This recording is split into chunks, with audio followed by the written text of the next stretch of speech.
Bom, veja você, a história é a própria identidade nacional.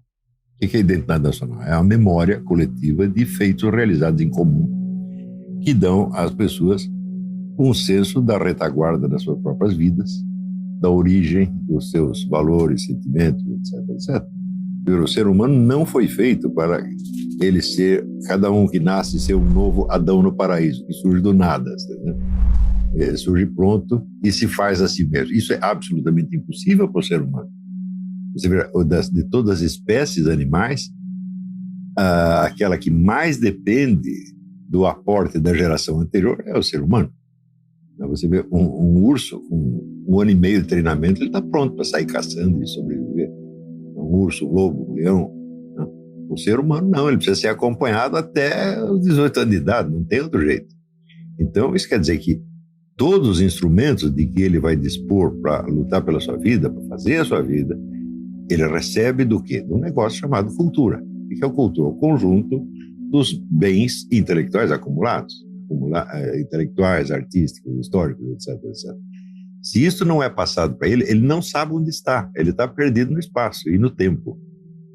O que significa, por exemplo, uma decisão popular, digamos, uma eleição, onde cada um que participa não tem nenhum ponto de contato com os outros. É um átomo solto, cheio de ideias malucas que são totalmente subjetivas, idiosincráticas. Certo? Então, todas as preferências deles são arbitrárias, todos os sentimentos são puramente histéricos, quer dizer, feitos na base da autopersuasão. Né? O histérico, ele não raciocina do olho para o cérebro, ele raciocina da boca para o ouvido. Ele não acredita no que ele vê, ele acredita no que ele mesmo diz. Ele fala primeiro, acredita depois, daí continua acreditando. E funciona por reciclagem de estupidez. Então, uma massa de histéricos, assim, de pessoas incultas e histéricas, bom, nunca pode tomar a decisão certa e nunca pode orientar a sua vida de maneira frutífera. Se você observa o chamado debate público nacional, a primeira coisa que chama a atenção é o seguinte: nós estamos num país que tem 2 problemas urgentes. O primeiro problema são 70 mil homicídios por ano. O segundo problema é que os nossos estudantes são os piores do mundo. Nós temos a pior educação do mundo. Nos testes internacionais, os nossos estudantes sempre tiram os últimos lugares, sendo superados por alunos que vêm de países muito mais pobres, como a Zâmbia ou o Paraguai. Então, é um vexame educacional absolutamente colossal. Essas pessoas estão todas chegando à idade madura totalmente despreparadas para o exercício de qualquer profissão. Você não vai encontrar um sujeito capaz de consertar um radinho de pilha, tá certo? De trocar um pneu do automóvel. Quer dizer, é uma multidão de incapazes totalmente dependentes de ajuda alheia. É isso que é o nosso povo hoje. Eu comparo, vamos dizer, esse fenômeno a um genocídio, porque se você retira do indivíduo os meios de subsistência, você o está matando.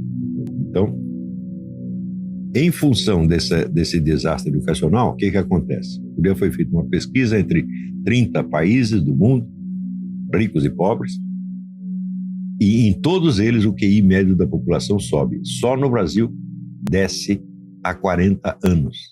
Isso evidentemente é um genocídio. No mínimo, na mais doce das hipóteses, é um genocídio cultural. De desprover totalmente um povo dos seus meios de adaptação ao ambiente físico, social, histórico, etc. O sucesso ou fracasso das sociedades depende da sua capacidade de adaptação ao meio físico, em primeiro lugar, quer dizer, ele saber explorar os recursos do território de maneira organizada, racional, etc. Em segundo lugar, adaptação ao ambiente histórico, quer dizer, aquilo que foi feito antes dele. Não é isso? E nós estamos tirando do nosso povo esses 2 meios. Né? Você veja, aqui nos Estados Unidos, eu vejo pelos meus filhos que estudaram na escola secundária aqui, então aqui eles liam Dickens, eles liam Mark Twain, eles liam, sei lá, Henry James, quer dizer, clássicos anglo-americanos de 100 anos atrás. No Brasil, você pega um livro de Camilo Castelo Branco que dá para qualquer professor universitário ler, ele não consegue. Isso quer dizer que você teve um corte temporal na evolução da linguagem. Então, os meios de compreensão, não só o passado vai sendo esquecido, mas os meios de acesso a ele vão sendo cortados também. Se você não entende o que as pessoas estão falando, como é que você vai entender o que se passava, por exemplo, no Brasil Império, sei lá, ou em Portugal, não vai entender nunca mais. Então, você está cortando a identidade histórica. E cortar a identidade histórica é cortar os meios de intercomunicação do povo. Então, se você cortou todos os meios, só sobra um meio de comunicação, e este não é horizontal, não é o meio pelo qual o povo se comunica consigo mesmo. É o meio pelo qual a elite mandante se comunica com o povo. Então, ela só fala. Quando vejo o Brasil, eu lembro aquele haikai do Antônio Machado: a distinguir-me paro las voces de los ecos e escucho solamente entre las voces una. Isso é o que acontece no Brasil. Só a elite mandante tem voz. Então, o povo não é capaz de se comunicar, muito menos é capaz de se organizar. Então, você veja, por exemplo, a potência daqueles movimentos populares de 2013 a 2015. Olha, você botar 2, 3 milhões de pessoas na rua não é brincadeira. O que eles conseguiram com isso? Absolutamente nada. Uma pequena manobra de meia dúzia de tucano em cima, furou todo o balão, dispersou o povo e passou a iniciativa para a mão da boa e velha classe política. Então, aí você vê a impotência do povo brasileiro. Não é só impotência física, quer dizer, o povo não tem meios de se defender contra um ladrão que invada na sua casa, disposto a matar sua mulher, seus filhos, etc. Não tem nem meio. É proibido se defender. Tem muitos casos que, além de você desarmar o povo, além do governo desarmar o povo, ainda condena aquele que teve a ousadia de se defender. Muito cara foi parar na cadeia porque se defendeu contra o invasor. Isso está acontecendo no Brasil. Então, é um massacre o que está vendo no Brasil. E tudo isso aí começa com o quê? Primeiro, você tem que cortar o senso histórico, cortar o senso da linguagem, cortar o senso da cultura e desarmar intelectualmente o povo. Depois que você o desarma intelectualmente, você desarma fisicamente, desarma economicamente, pronto, ele está acabado. É isso que está acontecendo. Agora, o pior é o pessoal que se acha de esquerda, revolucionário, etc., que está colaborando com tudo isso. Por exemplo, deviam ser os primeiros a se revoltar, se eles levassem a sério os próprios valores que eles proclamam, liberdade, igualdade, etc., etc., eles estariam defendendo o povo contra esta elite que, na verdade, os financia. Os financia e dirige. Né? Isso aí não está acontecendo só no Brasil. Você veja que, em todos os casos onde houve um genocídio, o genocídio foi antecedido de um genocídio cultural.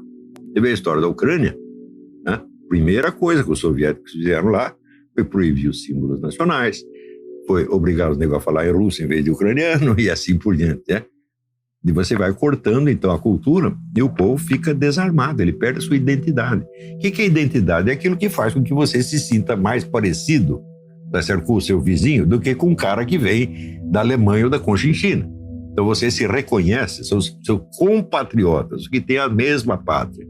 Tem a mesma pátria, tem a mesma língua, tem a mesma história, a mesma tradição, etc, etc. Então eles são capazes de se entender. Mesmo que haja uma certa variedade interna, há esse reconhecimento. Por exemplo, aqui você tem, sei lá, um americano protestante, um americano católico. Um sabe o que o outro está falando. Ele tem a referência, tem a retaguarda, tá certo? Mas se você vai cortando a consciência histórica, essa retaguarda se perde e as pessoas não têm mais o senso de ser compatriotas. O vizinho é tão estranho quanto qualquer outro. Chega um chinês aí, o chinês pode se integrar mais rapidamente no meio, né, do que um brasileiro. A sociedade brasileira sempre teve essa característica de ela não ter normas morais e de comportamento muito claras. A sociedade brasileira é uma sociedade enigmática. Isso quer dizer o seguinte: você não sabe o que é conveniente e o que não é, né? Você não sabe o que pega bem e o que pega mal. Então, resultado, fica todo mundo tímido porque ninguém sabe como se comportar. Todo mundo quer ser aceito, quer ser amado, etc. Bom, mas eu chego aqui nesse meio, não conheço ninguém, eu sei lá o que eu devo falar, o que eu não posso falar. De repente eu falo um treco que ofende todo mundo, tá certo? Então ficam todos isolados e tímidos.